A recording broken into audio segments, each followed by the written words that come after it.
30 जनवरी 1948 की शाम दिल्ली के बिरला भवन में रोज की तरह प्रार्थना का समय 5 बजे तय था। उस दिन गांधी जी से मिलने सरदार पटेल पहुंचे थे। दोनों में बातचीत कुछ लंबी चली और गांधी जी को घड़ी का होश नहीं रहा, जिसके चलते वो प्रार्थना सभा में अपनी भतीजियों का हाथ थामकर उस देरी में यानी कि 5:15 पर पहुंचते हैं। लोगों में हलचल थी कि बापू आ गए। तभी खाकी कपड़े पहने हुए एक व्यक्ति आया और बापू के पाँव छूने लगा। मनुबेन ने उस आदमी से कहा, बापू पहले ही 10 मिनट लेट हैं, उन्हें क्यों शर्मिंदा करते हो? लेकिन वो आदमी मनुबेन की बातों पर ध्यान न देते हुए उन्हें एक जोर का धक्का देता है, जिससे उनके हाथ में रखा सारा सामान जमीन पर गिर जाता है। सामान उठाने के लिए जैसे ही मनुबेन झुकती है, तभी पीछे से गोलियां चलने की आवाज आती है। पीछे मुड़कर मनु देखती है तो गांधी जी नीचे गिरे पड़े होते हैं। इसके बाद उन्हें अंदर ले जाया जाता है, लेकिन उस दिन वहाँ कोई डॉक्टर मौजूद नहीं था और उनका बहुत सा खून भी बह चुका था, जिसके चलते कुछ ही मिनटों में गांधी जी की मृत्यु हो जाती है। दोस्तों, ये सोची समझी प्लानिंग थी, जिसके तहत गांधी जी का खून कर दिया जाता है और वह खून करने वाला शख्स था नाथूराम गोडसे। इस हत्या के बाद उसे जेल में डाल दिया जाता है। तो अब सवाल है कि नाथूराम गोडसे ने गांधी जी की हत्या क्यों की? तो आइए बारीकी से समझने की कोशिश करते हैं।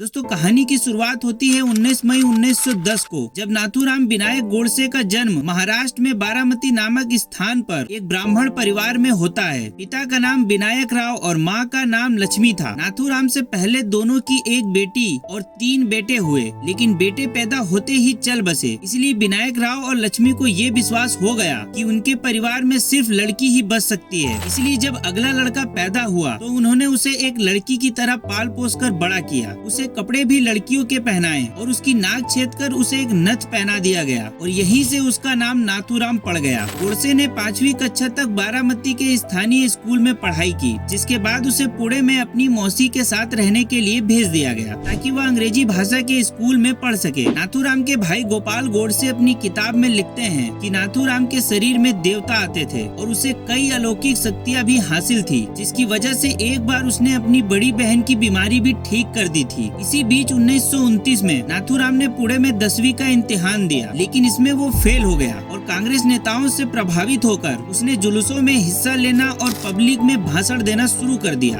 इसी बीच उसके पिता का तबादला रत्नागिरी हो जाने पर उसे पुणे से वापस बुला लिया गया। इस दौरान उसकी मुलाकात विनायक दामोदर सावरकर से हुई और वो हिंदुत्व के विचारधारा से खूब प्रभावित हुआ और इसी के चलते उसने राष्ट्रीय स्वयं सेवक संघ की मीटिंग में जाना भी शुरू कर दिया। साथ ही वो हिंदू महासभा के अखबार के संपादक का काम भी संभाला करता था। शुरुआत में नाथूराम महात्मा गांधी से प्रभावित था और उनके आंदोलनों का समर्थन भी किया करता था, लेकिन धीरे धीरे वह महात्मा गांधी को मुस्लिम अपीसमेंट और हिंदुओं के साथ भेदभाव का जिम्मेदार मानने लगा और साथ ही वह मोहम्मद अली जिन्ना के एक अलग राष्ट्र के सिद्धांत को पूरी तरह से अगेंस्ट मानने लगा। आगे चलकर नाथूराम गोडसे का झुकाव हिंदू राष्ट्रवादी विचारधारा की तरफ और भी ज्यादा मजबूत होता चला गया। कुछ समय बाद वह अखिल भारतीय हिंदू महासभा से जुड़ गया और इसी के बीच जब हैदराबाद के निजाम ने 1938 में हिंदुओं पर जजिया कर लगाने का ऐलान किया तो हिंदू महासभा ने इसका विरोध किया, जिसके तहत हिंदू महासभा के अध्यक्ष वीर सावरकर की आज्ञा से नाथूराम गोडसे कार्यकर्ताओं को लेकर विरोध प्रदर्शन करने के लिए हैदराबाद पहुंच गया, जहां उसे बंदी बना लिया गया। जब निजाम ने जजिया कर समाप्त करने का निर्णय लिया तब उसके बाद ही नाथूराम को रिहा किया गया। हालांकि इसी बीच गोडसे 1932 में महाराष्ट्र के सांगली में एक बौद्धिक कार्यवाह यानी कि जमीनी कार्यकर्ता के रूप में आरएसएस में शामिल हुआ और साथ ही दोनों दक्षिणपंथी संगठनों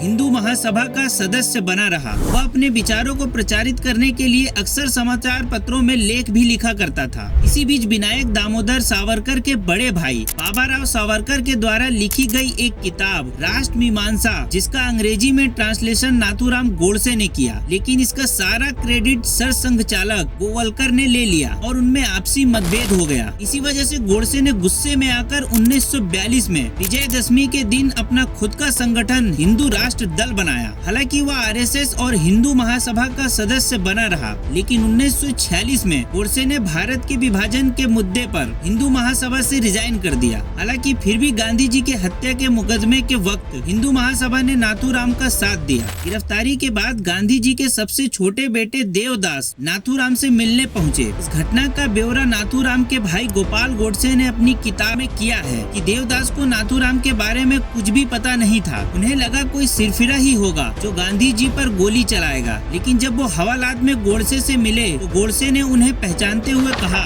मैं जानता हूँ आप देवदास गांधी हैं। देवदास को हैरानी हुई और वो बोले, आप मुझे कैसे जानते हैं? तब नाथूराम ने जवाब दिया कि एक पत्रकार सम्मेलन में उनकी मुलाकात हुई थी। फिर आया वो सवाल जो किसी भी बेटे के मन में अपने पिता की हत्या को लेकर आता है। देवदास ने नाथूराम से पूछा, आपने उनकी हत्या क्यों की? इस पर नाथूराम ने जवाब दिया, मेरी वजह से आपने अपने पिता को खोया है और आपको और आपके परिवार को जो दुख हुआ है मुझे उसका खेद है, लेकिन गांधी जी की हत्या के पीछे मेरा कोई व्यक्तिगत कारण नहीं था, बल्कि ये एक राजनीतिक कारण था। अगर मुझे पौन घंटे का वक्त मिले तो मैं आपको बताऊंगा कि मैंने गांधी जी की हत्या क्यों की। उस दिन तो नाथूराम को इसका वक्त नहीं दिया गया, लेकिन जब उसे फांसी की सजा सुनाई गई तब उसने अपने 6 घंटे के वक्त में विस्तार से बताया कि गांधी की हत्या के पीछे क्या कारण था। ये एक 93 पेज का बयान था जो 8 नवंबर 1949 के दिन कोर्ट में पढ़ा गया। गोडसे को लगता था कि महात्मा गांधी हिंदुओं एवं भारत के गौरव के साथ समझौता कर रहे हैं और मुस्लिम अपीसमेंट की राह पर चल रहे हैं। साल 1947 में जब धर्म के आधार पर भारत का विभाजन कर पाकिस्तान बनाने का निर्णय हुआ तो नाथूराम गोडसे मानने लगा कि महात्मा गांधी ही देश विभाजन के मुख्य जिम्मेदार हैं। स्वतंत्रता प्राप्ति के समय हुए समझौते के अनुसार भारत को 75 करोड़ रुपए पाकिस्तान को देने थे। 20 करोड़ की पहली किस्त दी जा चुकी थी, लेकिन आजादी मिलने के 2 महीने में ही पाकिस्तान ने कश्मीर में कबायली युद्ध छेड़ दिया। इस कारण भारत सरकार ने पाकिस्तान को यह राशि नहीं देने का निश्चय किया, जिसके चलते गांधी जी इससे नाराज हो गए और 13 जनवरी 1948 को महात्मा गांधी ने भारत सरकार के खिलाफ पाकिस्तान के 55 करोड़ रुपए देने के लिए आमरण अनशन शुरू कर दिया। जवाहरलाल नेहरू के नेतृत्व वाली भारत सरकार ने गांधी जी के दबाव में अपना निर्णय बदल दिया और पाकिस्तान को 55 करोड़ रुपए दे दिए। इसे लेकर नाथूराम गोडसे एवं उनके साथियों के मन में गांधी जी के प्रति नफरत और बढ़ गई, जिसके कारण गोडसे और उसके साथियों ने बहुत बारीकी से हत्या की साजिश बुनी। साजिश में शामिल दिगंबर बड़गे की पुणे में हथियारों की दुकान थी,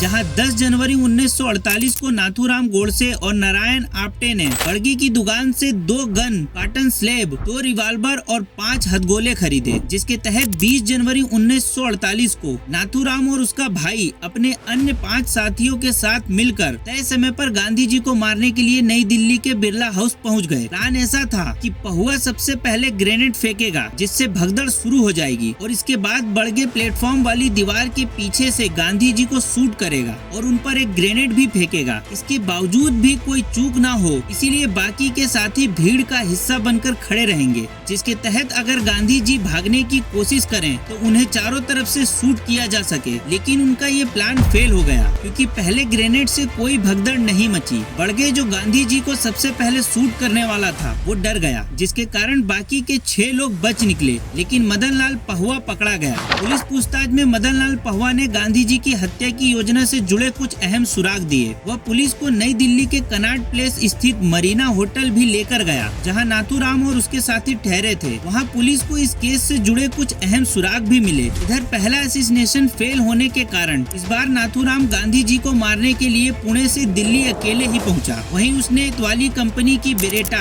M1934 पिस्तौल खरीदी और 30 जनवरी 1948 को भीड़ में घुसकर उसने अपने पास छुपा रखी बेरेटा पिस्तौल निकाली और ताबड़तोड़ 3 गोलियां गांधी जी के सीने पर दाग दी। गांधी जी के गिरते ही भीड़ नाथूराम गोडसे को पीटने लगी। वहां मौजूद एक पुलिस अधिकारी ने नाथूराम को बचाया और गिरफ्तार कर लिया। पुलिस ने 5 महीने में जांच पूरी कर महात्मा गांधी गांधी की हत्या का षड्यंत्र रचने के आरोप में नाथूराम गोडसे सहित 8 लोगों को आरोपी बनाया। जज आत्माचरण ने लाल किले में इस मामले की सुनवाई की और 10 जनवरी 1949 को फैसला सुनाया, जिसके तहत नाथूराम गोडसे को 15 नवंबर 1949 को अम्बाला जेल में फांसी दे दी गई। दोस्तों आइए अब अपने मेन सवाल पर चर्चा करते हैं कि गोडसे सही था या गलत। पहला, गोडसे ने कहा कि गांधी ने जब मुस्लिम के पक्ष में अपना अंतिम उपवास रखा तो मैं इस नतीजे पर पहुंच गया कि गांधी के अस्तित्व को तुरंत खत्म करना होगा। बेशक गांधी ने दक्षिण अफ्रीका में भारतीय लोगों को हक दिलाने के लिए बहुत अच्छा काम किया था, लेकिन जब वे भारत आए तो उनकी मानसिकता बदल गई। सही और गलत का फैसला लेने के लिए वो खुद को अंतिम जज मानने लगे। अगर देश को उनका नेतृत्व चाहिए तो यह उनकी अपराजयता को स्वीकार करने जैसा था। अगर देश उनके नेतृत्व को स्वीकार नहीं करता तो वे कांग्रेस से अलग राह पर चलने लगते। बंदूक सही गलत तय नहीं करती। गोडसे की शिकायत थी कि गांधी स्वयं को सही और अपने विरोधियों को गलत मानते थे, लेकिन वहीं दूसरे पहलू की बात करें तो ये बात सभी लोगों पर लागू होती है। बाय डेफिनेशन आप खुद को सही और विरोधी को गलत ही मानेंगे, इसीलिए तो वो आपका विरोधी है। सभी यही मानते हैं कि उसने जिस बात को समझा है और जाना है वो सही है। यह भी स्वाभाविक है कि दूसरों को वो बात गलत लग सकती है, लेकिन जब तक हिंसा का प्रयोग ना हो, एक सभ्य समाज में विरोध दर्ज करने का तरीका बंदूक तो नहीं है। बंदूक से आप अपनी बात को सही नहीं साबित कर सकते। हाँ, दूसरे को चुप जरूर करा सकते हैं, लेकिन गांधी जी की खासियत इसी में थी कि उन्होंने अपनी बात रखने का अहिंसक माध्यम दुनिया के सामने रखा। कमजोर के हाथ में एक अचूक शस्त्र था। ताकतवर अगर बात सुनने को तैयार ना हो तो अपनी बात कैसे रखी जाए, ये गांधी जी की खोज थी। और गांधी जी के सत्याग्रह का उपयोग आज दुनिया भर में होता है। दूसरा, गांधी जी के हत्या के लिए धर्म का सहारा लेते हुए गोडसे ने तर्क दिया, मैं नहीं मान सकता कि किसी आक्रमण का सशस्त्र प्रतिरोध कभी गलत या अन्यायपूर्ण भी हो सकता है। प्रतिरोध करने और यदि संभव हो तो ऐसे शत्रु को बलपूर्वक वश में करने को मैं एक धार्मिक और नैतिक कर्तव्य मानता हूँ। जैसे रामायण में राम ने विराट युद्ध में रावण को मारा और सीता को मुक्त कराया, महाभारत में कृष्ण ने कंस को मारकर उसकी निर्दयता का अंत किया और अर्जुन को अपने अनेक मित्रों एवं संबंधियों, जिनमें पूज्य भीष्म भी शामिल थे, उनके साथ भी लड़ना और उनको मारना पड़ा क्योंकि वे आक्रमणकारियों का साथ दे रहे थे। लेकिन वही बात करें दूसरी तरफ तो राम और कृष्ण का उदाहरण देने से पहले गोडसे भूल गया कि राम ने युद्ध से पहले रावण के पास अपना दूत भेजा था और श्री कृष्ण आखिरी समय तक युद्ध को टालने की कोशिश करते रहे। यहाँ तक कि पांडवों की तरफ से वो 5 गांव भूमि लेने को तैयार हो गए थे, लेकिन गांधी जी किसके सिर पर पिस्तौल ताने खड़े थे। उन्होंने अपनी बात मनवाने के लिए किसी बल का प्रयोग नहीं किया, बल्कि वो अपने आदर्शों के लिए सत्याग्रह का रास्ता चुनते रहे। गांधी जी की हत्या इस बात का सबूत है कि गांधी जी प्रभावी थे और उनकी हत्या सिर्फ इसीलिए कर दी गई कि जनता में उनके प्रभाव का आप मुकाबला नहीं कर सकते थे। आइंस्टीन ने कभी गोडसे के तर्कों को नहीं सुना, लेकिन गांधी जी को श्रद्धांजलि देते हुए वो यही बात कह रहे थे